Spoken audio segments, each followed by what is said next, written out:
Magandang umaga po sa bawat isa sa inyo. Welcome back to our 365 Daily Devotions. Gusto ko lamang pong batiin na magandang araw si Ma'am Kath, si Sir Mon, and Ma'am Annie. Maraming salamat po sa napakasarap na lunch kahapon. Now, tutuloy po natin yung ating series po patungkol sa Understanding the Gospel. Maganda po na mas maunawaan natin yung Ebanghelyo ng mas malalim pa.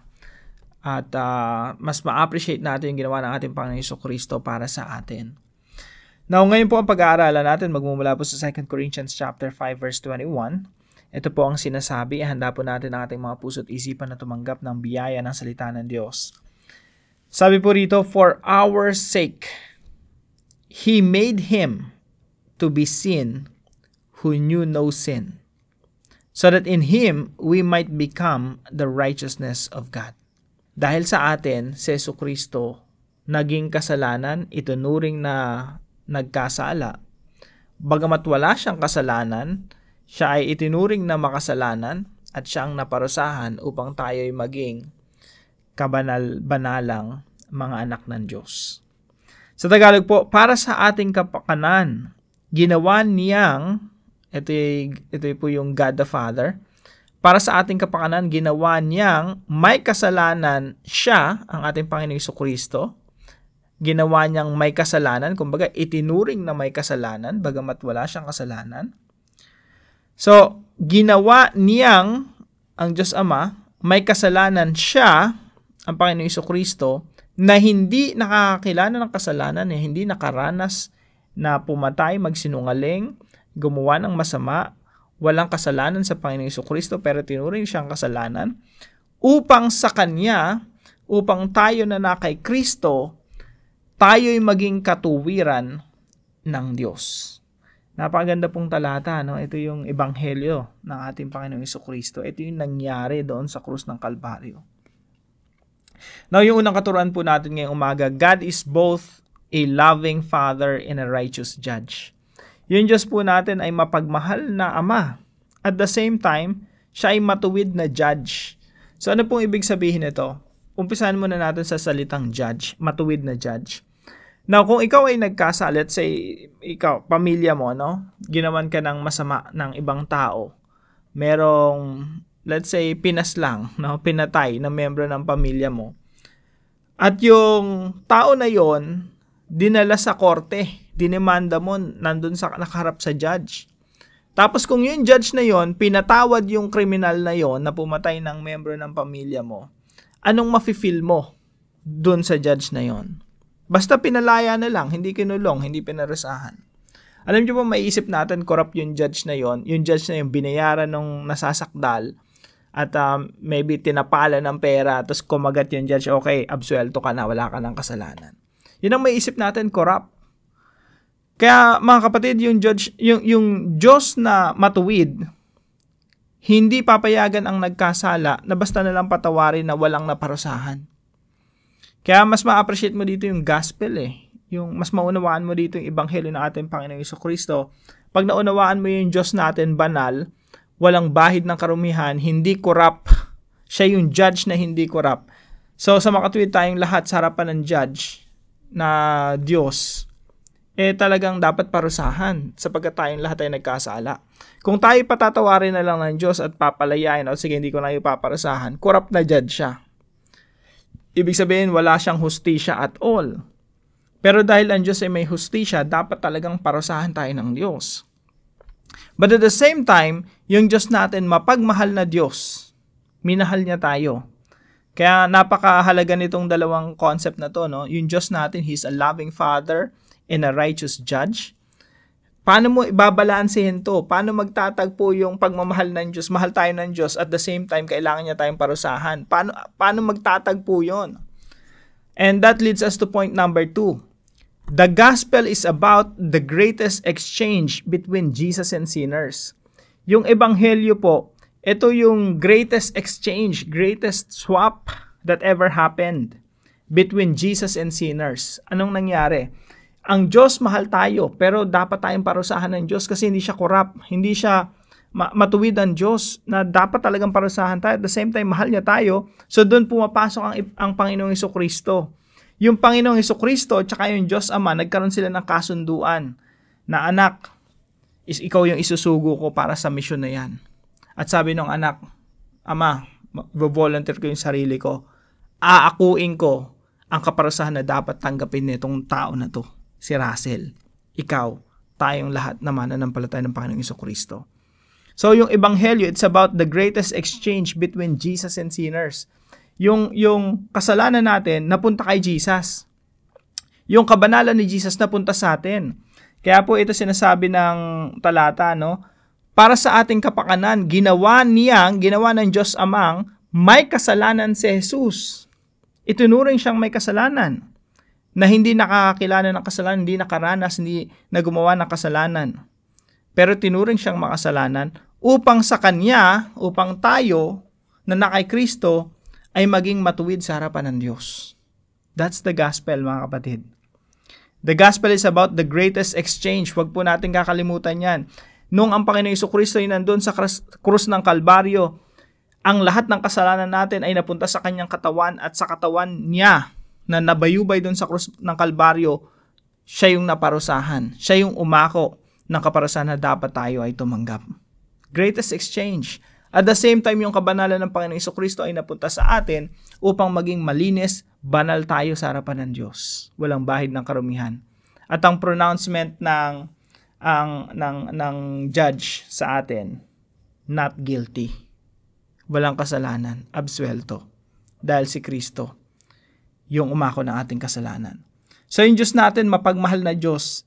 Bagamat siya ay matuwid na judge, pinakita niya pa rin yung pag-ibig niya sa atin ng ating Panginoong Jesucristo ay namatay doon sa krus nung tayo makasalanan pa. Let me illustrate. Kahapon, nung pauwi kami, sobrang lakas ng ulan. So, habang nagdadrive kami, yung katabi namin may truck. Ano po yan? Fast lane. Now, sa ano po ito? EDSA. Biglang may nag-cut na pedicab. Supposed to be, wala naman dapat pedicab doon. Dumaan doon, kinat yung truck. Now, yung pedicab na yon, talagang maling-mali yung ginawa niya. As in stupid, no? Kinat niya yung truck. Etong truck na to, yung driver, syempre, tingin ko, mabait yung driver, ibinangga niya yung sarili niya sa sasakyan doon sa barrier. Kaya, so, bigla ako nagulat eh. Kasi biglang kumalabog doon sa kaliwang side ko, yung pala yung truck bumangga doon sa barrier. Iniwasan niya itong pedicab driver na stupid, like very stupid. Nakinat niya yung truck sa fast lane. Now, yung gospel parang ganun po eh. Na si Jesus Christ, siya yung barrier. Siya yung barrier na yung truckload of God's punishment, God's wrath, dapat patungo sa atin eh. Tayo yung pedicab driver eh, na gumawa ng mga stupidong bagay, na namuhay sa kasalanan. Dapat yung wrath of God, yung puot ng Diyos, yung hustisya ng Diyos, yung kaparusahan ng Diyos, dapat babangga lahat sa atin yun eh. Pero dahil mabait yung Diyos Ama, hinayaan niya, at ang Panginoong Jesucristo, minahal talaga tayo, siya yung naging barrier, siya yung sumalo ng puot at galit ng Diyos na talagang dapat ay para sa atin. So I hope mas ma-appreciate natin, no? Si Jesus Christ, nung inunat niya yung kanyang mga kamay doon sa krus ng Kalbaryo, siya yung naging barrier. Nasa likod tayo ng Panginoong Jesucristo, siya lahat sumapo ng kaparusahan. Yung paghinagpis, pagdurusan ng Panginoong Jesucristo, kasalanan natin yun eh. That's why when we look back, makikita natin yung kasalanan natin nandoon sa katawan ng Panginoong Jesucristo nung siya'y napako sa krus.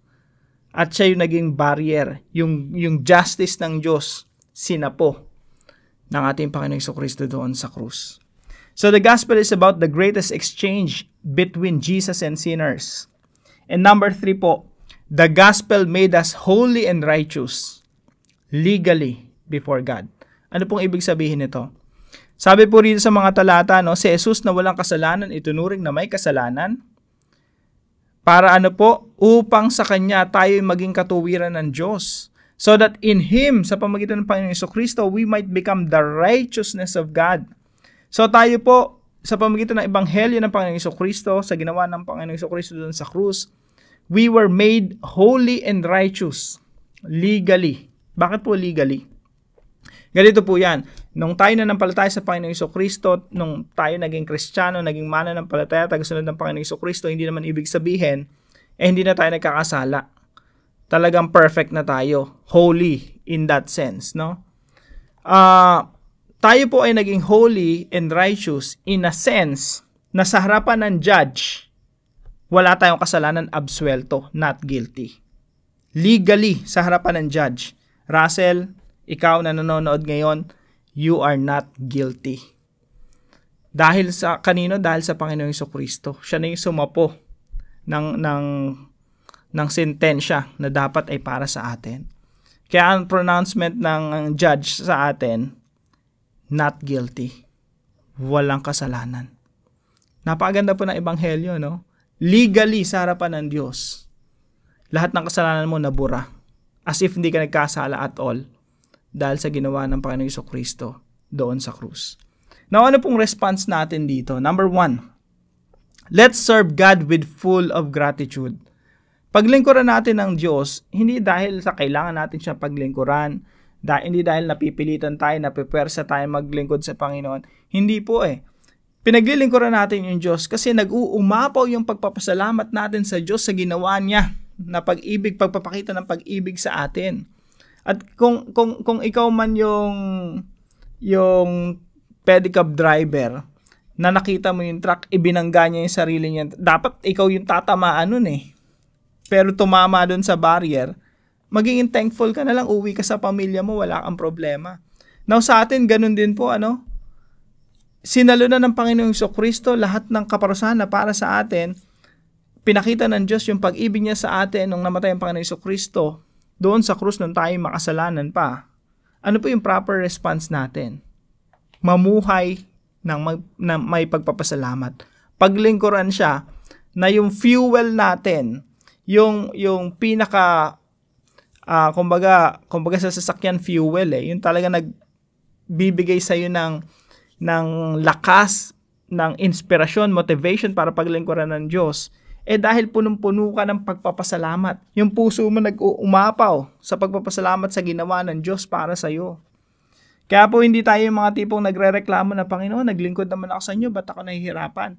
Minsan kasi dumadating sa punto na sinusumbatan natin si Lord Lord, faithful naman ako sa inyo, nagsaserve naman ako sa church, ang dami ko naman ginagawa para sa inyo, bakit ang dami kong mga dinaranas na paghihirap? Minsan may pasumbat pa tayong ganun Dapat wala nang ganun With full gratitude, Lord, I will serve you. Lahat ng nararanasan ko sa inyo, grace. Number 2, let's trust the finished work of Christ on the cross. Pagtiwalaan po natin na tinapos na ng Panginoong Jesucristo yung pagliligtas sa atin nung siya'y namatay doon sa krus. Sabi niya, it is finished. Na-accomplish na ng Panginoon na saluhin yung kaparusahan, yung sentensya na dapat ay para sa atin. At pagtiwalaan natin na tayo ay malinis na sa harapan ng Diyos. Legally, ang decision ng judge sa atin, not guilty, hindi dapat parusahan. At sa tuwing tayo nagkakasala, babalik tayo doon sa krus, magpapasalamat tayo, Lord, thank you. Pati itong kasalanang nagawa ko na to, kasama na ng pinatawad. Yes, Lord, I'm sorry. Please forgive me. And thank you. Because these sins has also been covered by the blood of the Lord Jesus Christ. And number 3 po, live worthy of the gospel. Mamuhay po tayo ng klase ng pamumuhay na naayon at karapat-dapat sa ebanghelyo ng ating Panginoong Jesucristo. Kung niligtas ka ng Panginoong Jesucristo, anong klaseng pamumuhay meron tayo dapat? Hindi ba dapat yung pamumuhay natin ay pamumuhay na meron ng katuwiran? Pamumuhay na naglilingkod sa Diyos? Kasi if you want to live worthy of the gospel, hindi mo na babalikan yung dati mong buhay. Kasi hindi yun angkop, hindi yun akma sa ebanghelyo ng ating Panginoong Jesucristo. Dapat ang buhay natin ay buhay na naglilingkod sa Diyos na punong-puno ng pagpapasalamat. So let's live worthy of the gospel. Para naman po sa ating discussion, what is our proper response to what Jesus has accomplished on the cross? Ano yung response natin na nalaman natin na ang Panginoong Jesucristo, in-accomplish niya yung pagliligtas sa atin doon sa krus ng Kalbaryo. Pinaghirapan niya. Inako niya yung kasalanan natin at siya yung naparusahan. Ano yung response natin dito? Now, para naman po sa ating panalangin, sama po natin ito sa prayer. Lord, thank you for the privilege of being your child. Thank you for choosing to love me instead of letting me experience the punishment I deserve. Thank you for the good news that Jesus Christ made the greatest swap ever. He became sin and absorbed the wrath of God in order to save me and make me holy and righteous before you. Father, now let me serve you with my utmost expression of gratitude.